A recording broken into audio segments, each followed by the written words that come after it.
Build your dream home with confidence. The BuildMasters podcast delivers expert interviews and real answers to simplify your toughest decisions.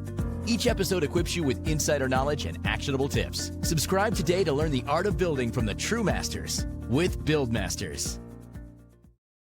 So last year, my family and I had the most awesome opportunity to build our own house. We were the GCs on this build. We had so many questions though along the way. I mean, from contracts, planning, foundations, all the way to final inspection, dealing with subs. I realized at that moment that my dad was my lifeline. He has over 40 years of industry knowledge, and I am super excited because we sat down with him, interviewed him for over 2 hours to really understand the finer points of building, what to look for, tips and tricks, expert advice along the way. I also realized at that point that not everybody has a father like mine that they can just call. So we compiled all of that into the BuildMasters podcast. This podcast gives you expert interviews, extremely good knowledge, so that you can feel confident about building your own house or working with a GC or other subs to make it happen for you. So stay tuned. We got a lot of great content coming, and we are super excited to share it with you. All right, so let's talk a little bit about now you have your GC, or you've chosen to GC it yourself. You have some subs picked out. They have their subs ready to go, whatever it looks like. Walk me through. I know you can kind of type up a sequence, right? But walk me through a little bit about how much time should it take? This comes up all the time. How much time should it take, generally speaking, on like, let's just say a 3,000 square foot house, not overly complicated, not super crazy, right? But just your basic one with some of the fun things like the Christmas lights and, you know, some of those types of things, bigger pantries or whatnot. How long should it take to pour a foundation? How long should it, or just get the foundation ready? You know, for example, you're breaking ground, the pad, that kind of stuff. And kind of each trade, how long should it take them? Okay, well, it depends on your foundation.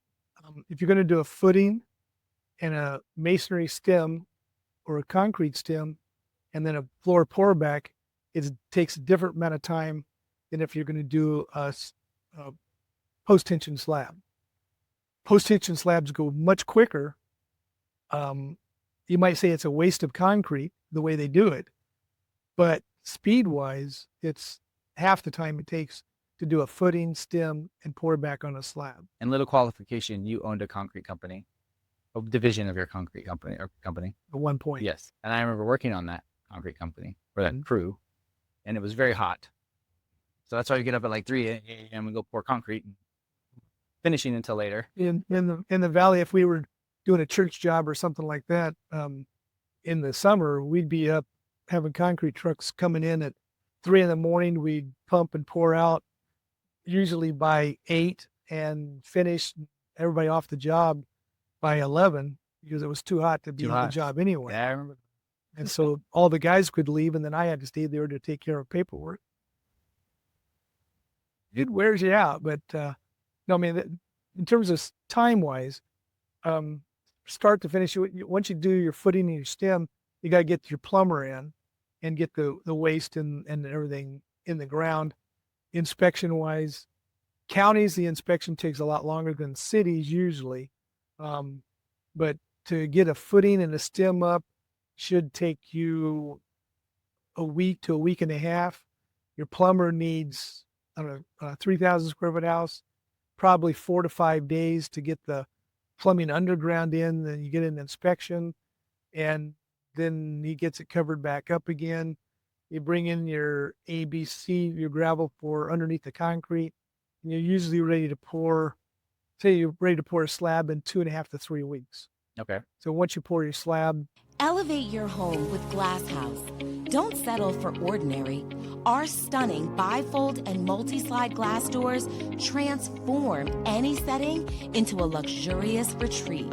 Take advantage of 50% off retail prices for unmatched value. Try our exclusive online pricing calculator for an instant estimate in seconds. Quick, easy, with no strings attached. Step into sophistication without compromise. Choose Glass House for an unparalleled customer experience at a fraction of the price.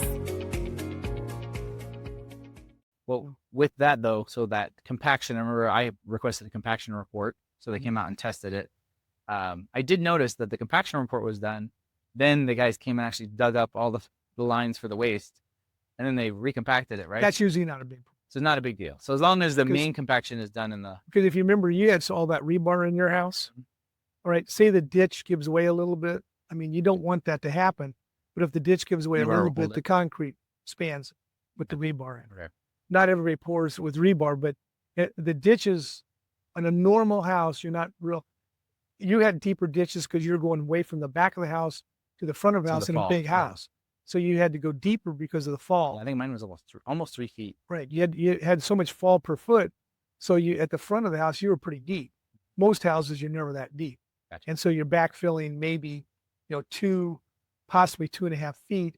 You get water in there, compact it with the tractor wheel, and it's pretty much compact, Gotcha. Okay. and then with the amount of stuff that goes on afterwards, it compacts pretty good too.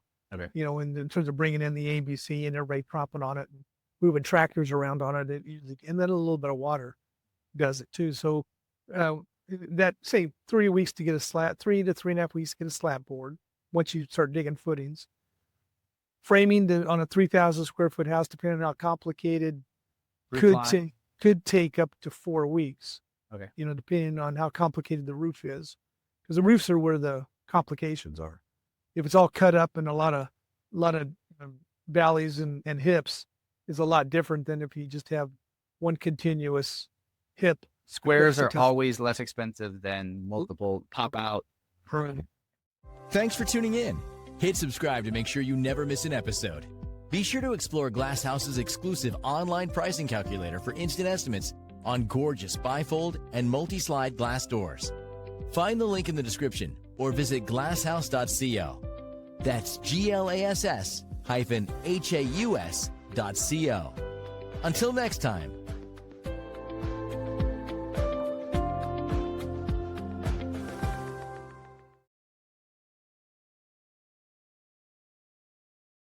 Thanks for tuning in. Hit subscribe to make sure you never miss an episode. Be sure to explore Glass House's exclusive online pricing calculator for instant estimates on gorgeous bifold and multi-slide glass doors. Find the link in the description or visit glasshouse.co. That's glass-haus.co. Until next time.